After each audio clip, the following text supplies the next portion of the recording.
Alright, how's it going, everybody? Cable Guy Ken back with you again. Getting ready to show you something. There's a Facebook page, Bushcraft Trading Post, or Bushcraft for Trade, Bushcraft Items for Trade. I'll put a link down here. Great group of guys on there. You can find all kinds of stuff related to outdoors, bushcraft, survival, even some home items. Every now and then somebody will throw something like that in. And I saw a post for a Tops Fieldcraft by Brothers of Bushcraft. A lot of people call it the Bob knife, but it's actually the Tops Fieldcraft knife. It was used. I said, you know, he wanted a high-end folder. I said, well, I've got a Benchmade apparition that I'd be willing to trade. So I made the offer. He accepted. A few days later, I was the proud owner of a Brothers of Bushcraft's Fieldcraft knife by Tops. Now, the sheath it came with did not have the clip or the fire loop, and some of the screws were missing, so I wrapped it with paracord just to hold it tight and give me a way to lock it. It sounds like we're getting ready to cut grass next door. But it came with a left side carry leather sheath that I'm not left-handed, so I won't use it. But what I'm going to do is I'm going to make another sheath for it out of Kydex. I've got it in the house now, so I can put a fire seal loop on it. And I'm looking at my leg, y'all, because I'm trying out a new mosquito repellent. And so far, I've got one mosquito on me, to where a few minutes ago I was swarmed with them. So one mosquito is better than 3,000, believe me. But I'll tell you about that in another video. But I want to show you. I didn't look up the measurements on it. It looks like to be maybe about a 5-inch blade with maybe 4 3/4 sharpened, and then I'd say probably about a 5-inch handle at least, so 10-inch overall. For comparison, and I apologize, I mean, I'm better at this than y'all. I'm better than this, and y'all know it. But it's just to show you, this is my preferred woods knife, the Woodcrafter from Canteen Shop. You can see it's a good bit bigger knife. The handle's just a little bit bigger. Of course, the blade's a lot bigger. And then, by thickness, you can see the Tops Fieldcraft knife is a good bit thicker than the Woodcrafter. Now, when I bought this from Rob, it replaced the Pathfinder knife as my everyday woods carry knife. Usually, I've carried my Pathfinder Hawk or my small Grand Force Brooks, my Weddlings rather. I've carried it, and this. I've always got a multi-tool, and usually I've got my tiger nap around my neck when I'm out in the woods, or I've got a Mora in my backup bag, so I've always got a good thin blade, which you need. So I don't find the need to carry the Pathfinder a lot unless I'm just wanting to carry it because I'm leaving something at home.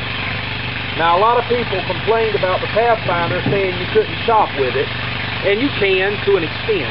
But I'm going to show you a trick, something that I figured out. Most people, when I see them chop, they'll choke back on the blade like this, and they're swinging down like this, holding on to it. And I mean, you get some decent power that way. But what I've done is, with your lanyard, I'm holding it like this, because I can snap my wrist a little bit more and get more of a snap to get into chop. So even with a smaller blade, you can do some chopping, but you kind of have to use common sense as far as what you're going to be chopping and splitting and everything, and let the size of your knife dictate what size wood you're going to get. Anyway, I'm getting off on another rant. I'll make a video about that later. The knife comes with canvas micarta handles, bow drill divots on each side. This little notch designed by Joe Flowers. Many of y'all know it's a Shango notch, I believe he calls it.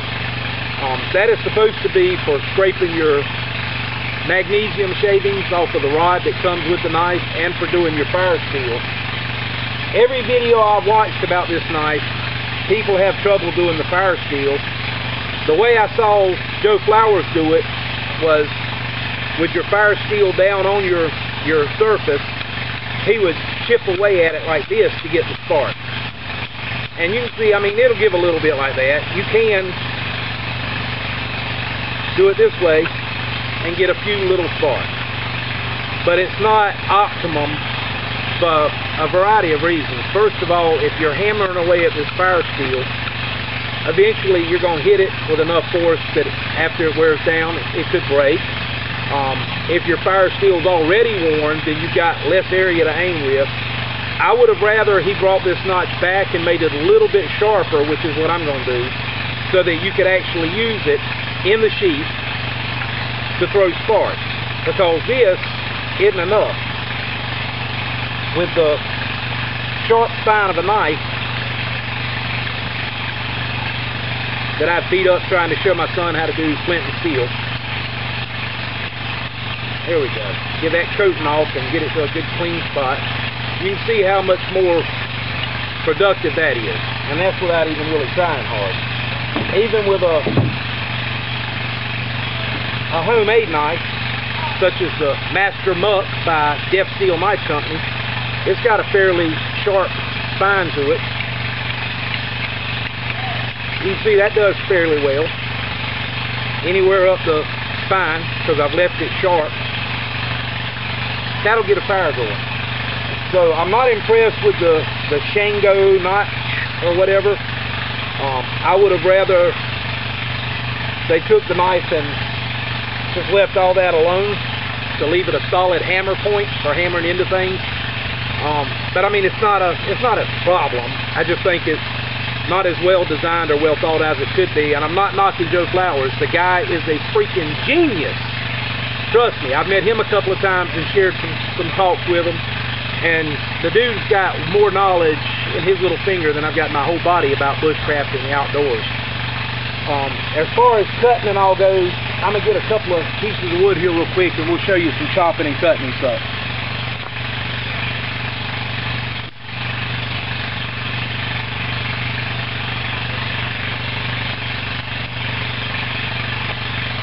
Alright. Let me just tilt this down closer to the ground for you there. Now, this is a piece of mimosa. It's been cut down about 3 weeks ago, so it's fairly dry. As a basis, this is my Master Muck. I hadn't sharpened it. I don't even know if it's still sharp since the last time I beat on it. No lanyard or anything on it yet. This is the one I made. Y'all remember the video a while back. But this is some, like I said, mimosa. And if you're not familiar, mimosa is in the same family as mesquite. So even though it's a very brittle wood, it's also a very, very hard wood after it dries, which makes it an excellent wood for smoking meat, which is why I have so much of it laying around, because as I cut it up, I let it dry, and then I cut it up into smaller sections so that I can put it in the smoker. Of course, you'll take the skin off of it, the bark, which is another video, because this bark after it dries makes some pretty decent cordage, and it's been used to stop bleeding. But as you can see, I mean, it's a hard wood, but my little homemade knife is doing a pretty good job of shaving it and chopping it pretty quick. It's not taking a lot of force. I'm just using little snap cuts. So what I was thinking was, when you're holding the knife by the end like this and you're snapping down, you're getting some snap to your wrist, but not as much as I'd prefer. By holding it with the lanyard this way and pull that knife up between your two middle fingers, now you've got a more natural movement in your wrist. This way you don't have as much movement, so when you go to snap, you don't have as much. This way, I've got maybe 150 degrees of movement in my wrist, and since this is lanyarded off, I've got it here. It's not going anywhere. It's not going to slip. So let me make sure. Yep. Make sure we in frame. Now, like I said, this is just an idea of mine that I thought about, but it ain't working as good as I thought. So we'll go back to the old tried and true method of just choking back on the handle. which is better, but still not great because the knife is slipping forward in my hand to where I'm almost not holding on to anything. So it's not going to chop all that great. I mean, it's doing decent. It's taking little chunks out. It does, I put the edge on it, by the way. It was not really sharp. It was a little dull, a little beat up when I got it. But since it's a pseudo Scandi edge, it's not a true Scandi, but it's sort of a Scandi. It does a pretty decent job. Like I said, this is a hard mesquite wood. This is the outer bark that it's actually peeling off now. And that's the actual inner bark shaving little pieces off. So it doesn't do bad.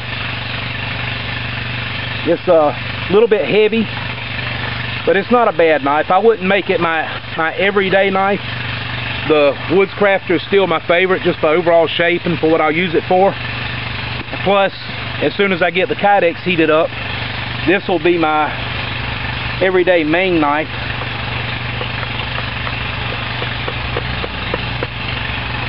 Just because I made it and I'm in love with the way it feels in the hand and the way it looks. And you can see it's a little bit bigger than the Bob.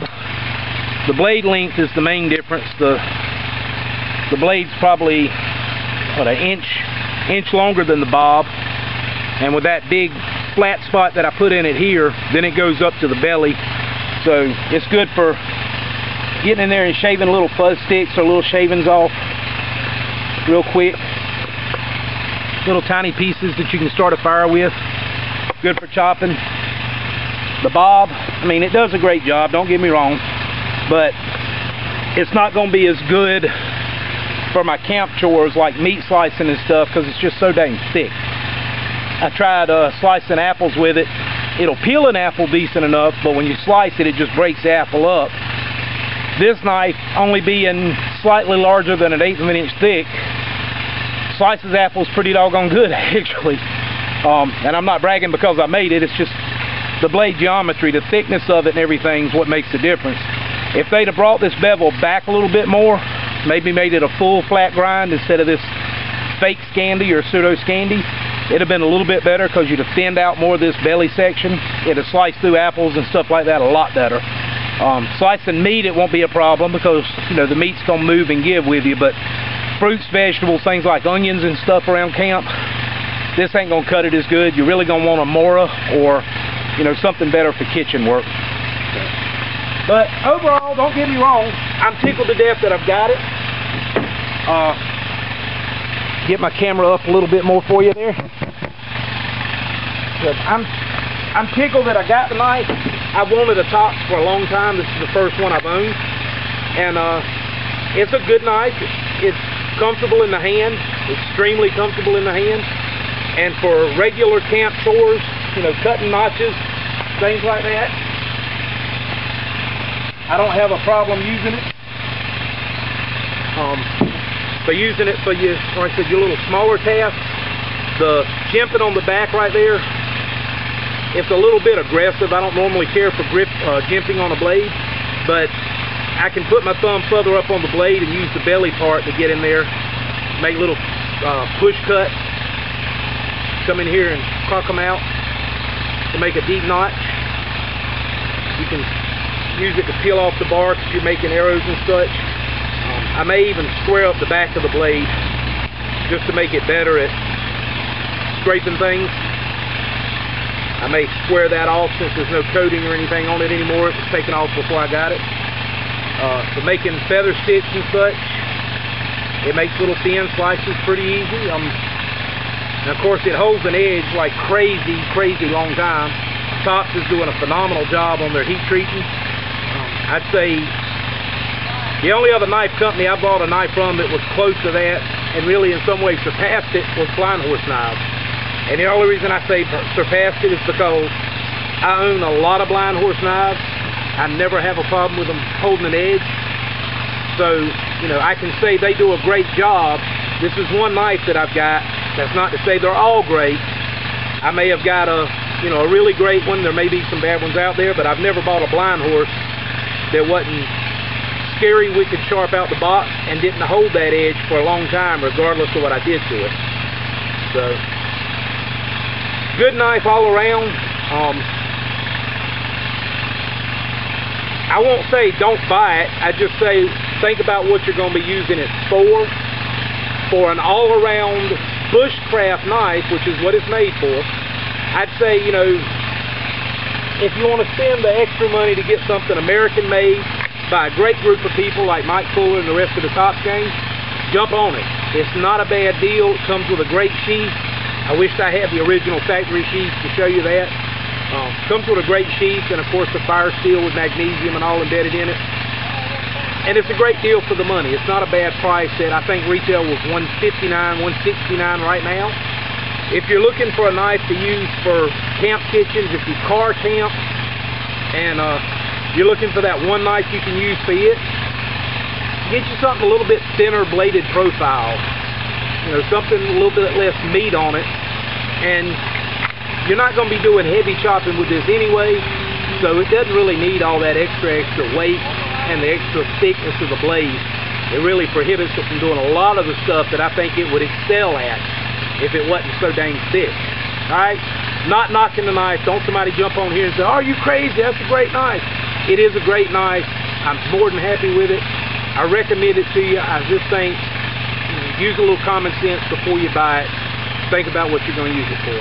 Cable Guy Ken, I appreciate your views, appreciate your support, appreciate your prayers during my times of need. Keep praying for one another, love one another, and spread the knowledge. Cable Guy Ken, peace out.